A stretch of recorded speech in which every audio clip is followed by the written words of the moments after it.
اعوذ باللہ من الشیطان الرجیم بسم اللہ الرحمن الرحیم۔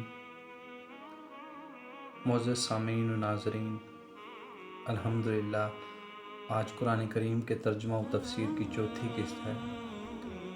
پچھلی 3 اقساط میں ہم نے سورہ فاتحہ کو پڑھا، سمجھا۔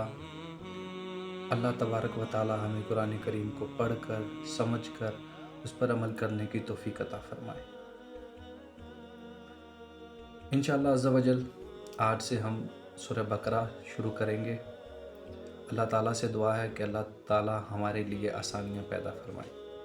رب یسر ولا تعسر وتمم بالخیر۔ شروع کرتا ہوں اللہ تعالیٰ کے بابرکت نام کے ساتھ جو دلوں کے بھید خوب جانتا ہے۔ بسم اللہ الرحمن الرحیم۔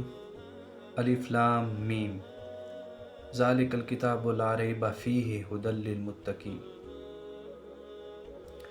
الذین یؤمنون بالغیب ویقیمون الصلاة ومما رزقناہم ینفقون والذین یؤمنون بما انزل الیک وما انزل من قبلک وبالآخرۃ ھم یوقنون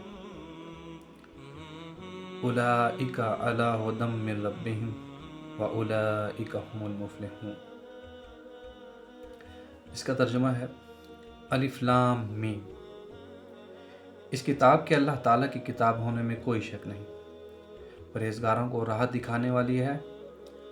جو لوگ غیب پر ایمان لاتے ہیں اور نماز کو قائم رکھتے ہیں اور ہمارے دیے ہوئے مال میں سے خرچ کرتے ہیں، اور جو لوگ ایمان لاتے ہیں اس پر جو آپ صلی اللہ علیہ وآلہ وسلم پر نازل کیا گیا اور جو آپ سے پہلے نازل کیا گیا، اور وہ آخرت پر بھی یقین رکھتے ہیں، یہی لوگ اپنے رب کی طرف سے ہدایت پر ہیں اور یہی لوگ فلاح اور نجات پانے والے ہیں۔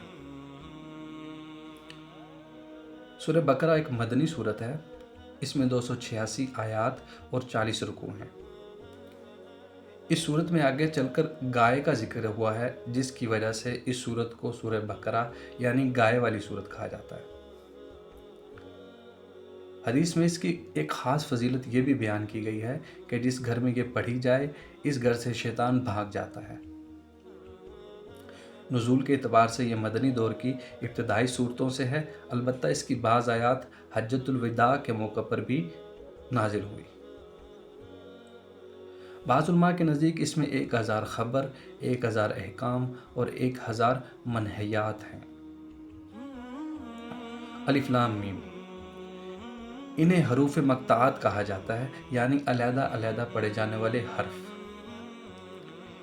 ان کے معنی کے بارے میں کوئی مستند روایت تو موجود نہیں، البتہ رسول اللہ صلی اللہ علیہ وآلہ وسلم نے یہ ضرور فرمایا کہ میں نہیں کہتا کہ الف لام میم ایک حرف ہے، بلکہ الف ایک حرف، لام ایک حرف اور میم ایک حرف ہے، اور ہر حرف پر ایک نیکی اور ایک نیکی کا اجر 10 گنا ہے۔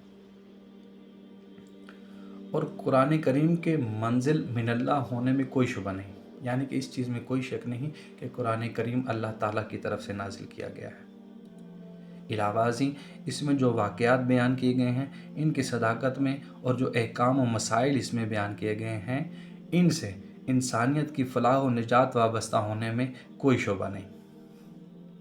ویسے تو یہ کتاب الہی تمام انسانوں کی ہدایت اور رہنمائی کے لیے نازل فرمائی گئی ہے، لیکن اس چشمہ فیض سے سیراب صرف وہی لوگ ہوتے ہیں جو آب حیات کے متلاشی اور خوف الہی سے سرشار ہوتے ہیں، اور جن کے دل میں مرنے کے بعد اللہ کی بارگاہ میں کھڑے ہو کر جواب دہی کا احساس نہیں ہوتا اور اس کی فکر نہیں، جن کے اندر ہدایت کی طلب یا گمراہی سے بچنے کا جذبہ ہی نہیں، تو انہیں ہدایت کہاں سے اور کیوں کر نصیب ہوگی؟ اور امور غیبیہ سے مراد وہ چیزیں ہیں جن کا ادراک عقل و حواس سے ممکن نہیں، جیسے ذات باری تعالیٰ، وحی الہی، جنت، دوزخ، ملائکہ، عذاب قبر اور حشر وغیرہ۔ اسے معلوم ہوا کہ اللہ اور رسول اللہ صلی اللہ علیہ وآلہ وسلم کی بتائے ہوئی ماورائے عقل اور حساس باتوں پر یقین رکھنا جزو ایمان ہے، اور ان کا انکار کفر و ضلالت ہے۔ اقامت صلاۃ سے مراد پابندی سے اور سنت نبوی صلی اللہ علیہ وآلہ وسلم کے مطابق نماز کا اہتمام کرنا ہے، ورنہ نماز تو منافقین بھی پڑھتے ہیں۔ اور انفاق کا لفظ عام ہے جو صدقات واجبہ اور نافلہ دونوں کے لیے شامل ہے۔ اہل ایمان حسب استطاعت دونوں میں کوتاہی نہیں کرتے، بلکہ ماں باپ اور اہل و عیال پر صحیح طریقے سے خرچ کرنا بھی اس میں داخل ہے اور باعث اجر و ثواب ہے۔